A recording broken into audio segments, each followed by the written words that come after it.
Welcome to my channel. In the year 2154, the Earth is polluted, vastly overpopulated. The climate has become hot and dry, and disease runs rampant through the dilapidated slums that the cities have become. The wealthiest people have fled the planet and taken refuge on Elysium, a Stanford Taurus high-tech space station just beyond Earth's atmosphere. While those on Earth are policed by ruthless robots, a young boy named Max DaCosta and his young girlfriend, Free Santiago, are living in the ruins of Los Angeles, where the surrounding area is now a vast desert, and people live in nothing more than small shacks. Free can read, and she reads Max stories about Elysium. Max lives in an orphanage with a kindly nun. The nun says he is born to do something great. When he's 36 years old, Matt Damon sports numerous tattoos and wears an electronic ankle bracelet. He is preparing to board a bus to travel to his job. Two security robots approach him as he's standing in line. When asked what he's carrying in his pack, Max answers with a sarcastic tone. They rip off his backpack, then hit him twice, breaking his wrist, and Free, now a nurse, accidentally meet at the clinic where he goes to have his arm treated. Max asks her to have coffee with him,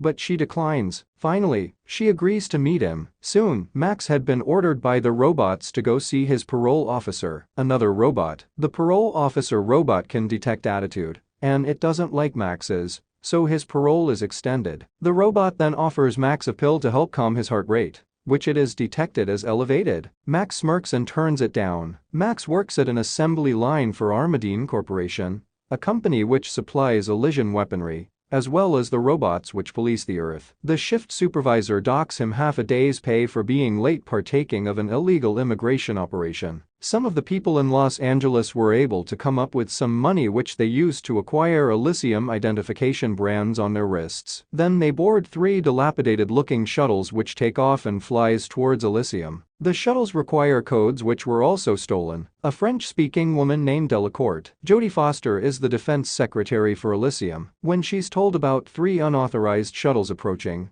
she overrides Executive Order 355 and activates a rogue sleeper agent on Earth named C.M. Kruger. Charlton Copley. Kruger immediately grabs a shoulder-fired ground-to-air missile launcher and fires off 4 rockets. The rockets chase down the shuttles and destroy 2 of them, killing all 46 people on board. The other shuttle makes it to Elysium and lands. The rich folks in the area are all in a tizzy as helicopters and robots give chase of the occupants of the shuttle. One mother and her daughter, who were on the shuttle that landed, rush into a house and find a med bed. The girl's wrist is scanned, and she is identified as an Elysium citizen. A machine then assesses her physical condition, determining she had multiple fractures, and begins repairing the broken bones. The incident results in 32 arrests and 13 casualties, with 2 at large. The at-large were the mother and daughter, who are soon apprehended. All 34 are prepared for deportation back to Earth. At Max's workstation, a pallet jams the door to the firing unit for the robots. The supervisor orders Max to unjam the door,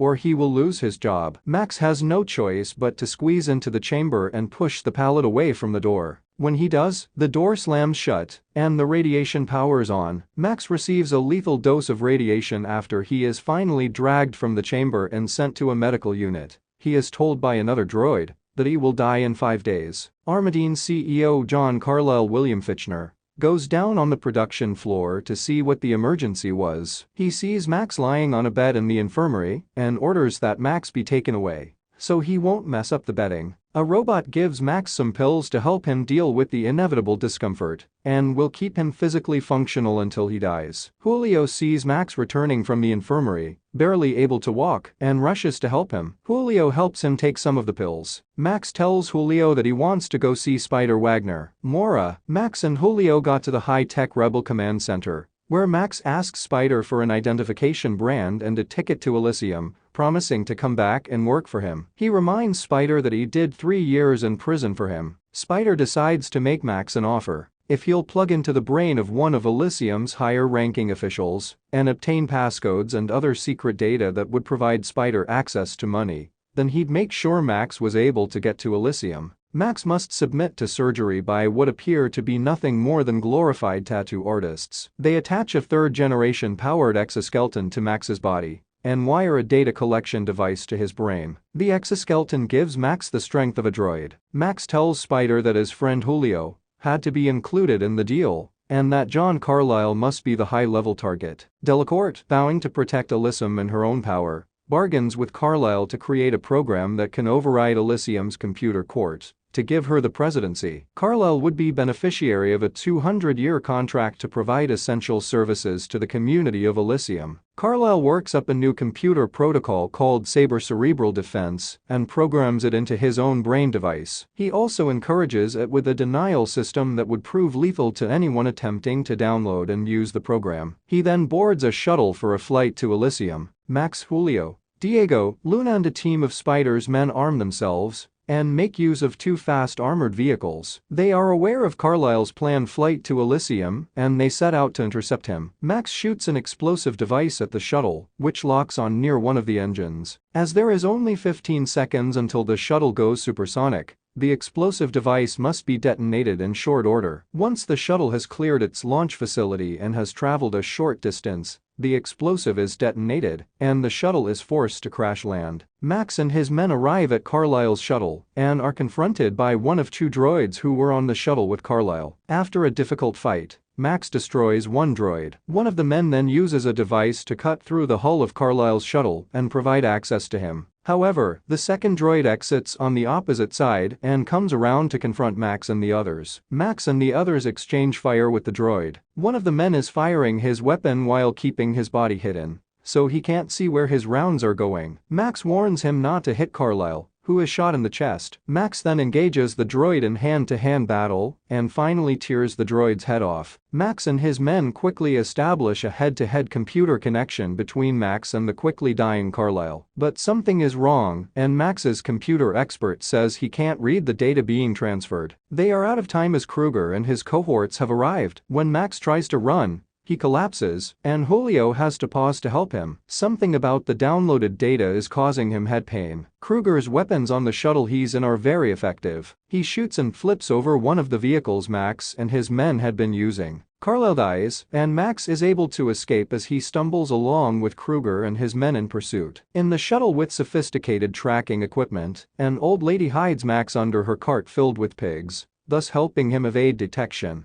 Kruger deploys 6 tracking discs that start flying around the city, attempting to locate Max. Max goes to see Free, calling out to her on the street as she was leaving her job. He begs her for help, telling her she couldn't tell anyone. She takes him to her home, where she has the necessary medical supplies to help him. Max is saved by Free, and he meets Matilda. Free tells Max that Matilda has leukemia. She asks Max to find a way to get Matilda to Elysium so she can be cured. Max tells her it's too dangerous and he can't do it. Max just says he's sorry, and then he leaves. One of the search discs finds Max. Once he's back out on the streets, Max throws a rock at it and knocks it out of the sky, but not before Kruger has seen Max. Kruger and his men quickly travel to Free's place and bust in, demanding to know where Max is. They take Free and Matilda with them in the shuttle. Max returns to the site of the disc he'd knocked out of the sky, and he looks into its camera and tells Kruger to come get him. When Kruger arrives, Max produces a grenade and pulls the pin,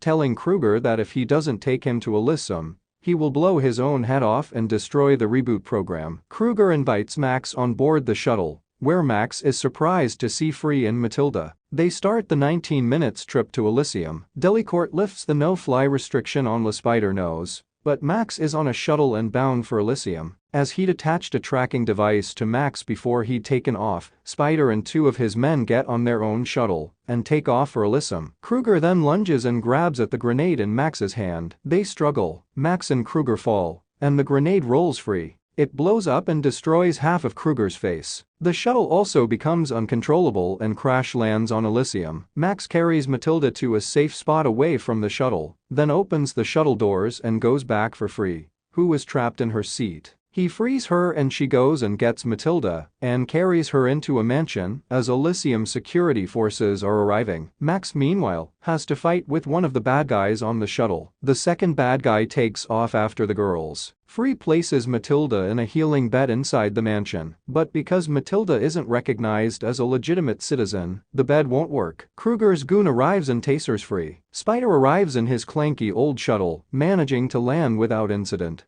He immediately heads for where his tracking device indicates Max is. Kruger's goons take Free and Matilda away. They put Kruger in a machine which completely reconstructs his face and head in about 30 seconds. He then wakes up. Max breaks loose from his bonds and disables the two lab techs who'd been working on him. He forces one of them to tell him where Free and Matilda had been taken. Kruger is now outfitted in a military-grade exoskeleton, far superior to Max's droid suit, then orders his goon to kill Free and Matilda. The goon plans to have some fun with Free first, but Max gets there first, and he is of superhuman strength, and he simply crushes the goon, slamming him against the floor. The second goon comes in shooting, and Max grabs an automatic weapon and kills him. Kruger then goes after Max with his sword in a desperate fight on a high catwalk. Spider tackles Kruger before he can stab Max, and Kruger's sword goes flying several levels below. Kruger then jams a knife into Spider's hand, taking him out of the fight. Max and Kruger engage in hand-to-hand combat. Max is losing the fight when he suddenly executes a body flip and disengages Kruger's exoskeleton power source. On the way down, Kruger manages to clip Max to a railing and then pulls the pin on a grenade, intending to blow them both up. Max pulls himself loose and flips both Kruger and the grenade over the railing. Kruger explodes in midair. Spider makes a cable connection to the port in Max's head. At the same instant that Free flips the switch on a med bay containing Matilda. Spider first confirms that Max wants him to proceed, as the data download process will be fatal to Max. Max confirms, but first he connects to Free and tells her goodbye. Max then presses enter on Spider's computer. Just as President Patel arrives with security to arrest Spider, the Elysium reboot takes place and everyone on Earth becomes a citizen of Elysium. Thanks for watching. Please like and subscribe for more recaps.